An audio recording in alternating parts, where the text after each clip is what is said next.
Hello মা। হ্যাঁ রে বাবা, কেমন আছো তুমি? আমি একটুও ভালো নেই রে বাবা। কি সমস্যা মা, বলো তো। তুই তো জানিস তোর বাবা অনেক দিন ধরে অসুস্থ। তোর না টাকা পাঠানোর কথা ছিল। ও মা, টাকা? হ্যাঁ রে আমি- বাবা। মা, আমি 3 মাস ধরে বেতন পাই না মা। আমার কাছে কোনো টাকা নাই। কি বলছিস বাবা? হ্যাঁ মা, আমার কাছে কোনো উপায় নাই। তুমি একটা ব্যবস্থা করো, পরে না হয় আমি তোমাকে ব্যবস্থা করে দিই। মানে একটা ব্যবস্থা করে নাও মা, আমার কাছে কোনো টাকা নাই, বুঝছো? ওরে বাবা রে বাবা, এই সময় এই কথা বলিস তুই? আর কি করব, উপর আল্লাহর হাতে সব কিছু ছেড়ে দিলাম। আচ্ছা মা, তোমার যা করার করো।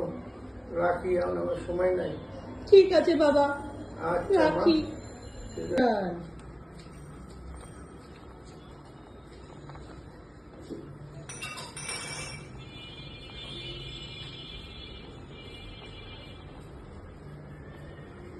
হ্যালো মা, হ্যাঁ রে বাবা।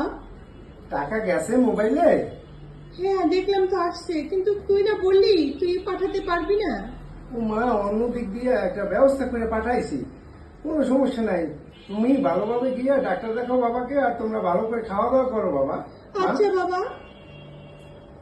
আচ্ছা মা, আব্বা সুস্থ হলে ফোন দিয়ে জানাইও, ঠিক আছে মা? আচ্ছা আচ্ছা বাবা। আচ্ছা মা, আচ্ছা, আসসালামু আলাইকুম। আচ্ছা।